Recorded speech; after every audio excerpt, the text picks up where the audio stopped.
Meselaha, meselauri,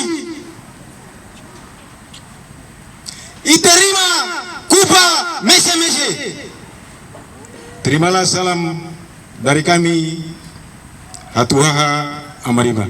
Satu, konflik yang terjadi antar masyarakat negeri Pelau Ori dengan masyarakat Kariu bukanlah konflik berlatar belakang SARA. Saya ulangi, konflik yang terjadi antara masyarakat negeri Pelau Ori dengan masyarakat Kariu bukanlah konflik yang berlatar belakang SARA, melainkan konflik yang terjadi karena perselisihan atas kepemilikan hak rakyat atau konflik agraria. Dua, konflik antar warga negeri Pelau Ori dengan warga negeri Kariu dan warga negeri Aboru dengan warga negeri Hulaliu ada konflik yang terjadi karena negara lambat atau gagal menyelesaikan dan mencegah terjadinya potensi konflik, termasuk melalui penegakan hukum yang cepat, responsif, dan transparan. Hal ini hari ini terlihat jelas dari sejak kasus sengketa mulai mencuat hingga adanya pelaporan ke polisi tidak kunjung ditangani atau diselesaikan hingga hampir 1 tahun lamanya. Yang ketiga, patut diduga ada kepemilikan senjata dan penggunaan senjata api oleh warga, juga penyalahgunaan prosedur penggunaan senjata api oleh aparat keamanan.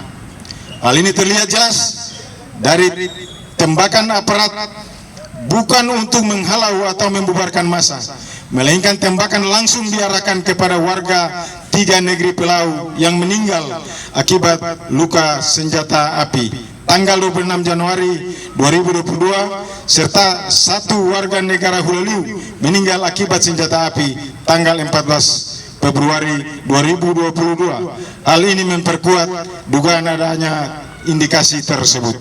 Yang keempat, hingga terjadinya konflik antara masyarakat negeri Ori Pelau dengan masyarakat negeri Kariu, patut diduga telah terjadi pelanggaran hak asasi manusia oleh negara karena adanya pembiaran. Negara gagal mengambil tindakan lebih lanjut yang diperlukan untuk melaksanakan kewajiban hukum.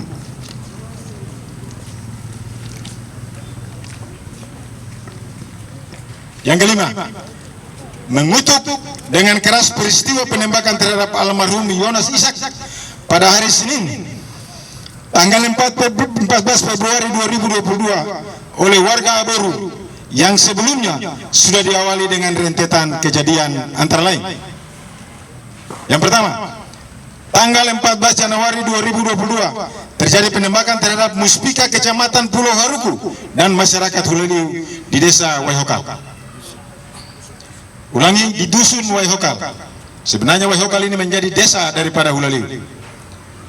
Yang kedua, tanggal 15 Januari 2022 terjadi penembakan Muspika Kecamatan Pulau Haruku dan Satgas Pahlawan, anggota Intel Polda Maluku dan masyarakat Hulaliu di desa Laluru. Ulangi, di dusun Lalurua, Petuanan Desa Hulaliu. 4. Tanggal 8 sampai dengan 10 Februari 2022 terjadi peristiwa penembakan, pembakaran unit rumah kebun dan 1 sepeda motor di dusun Tutpokur dan dusun Iha Petuanan Hulaliu, dan pembakaran 1 unit rumah ataupun villa Thomas Matulisi. Saya ulangi, pembakaran 1 villa Thomas Matulisi Kapitan Patimura.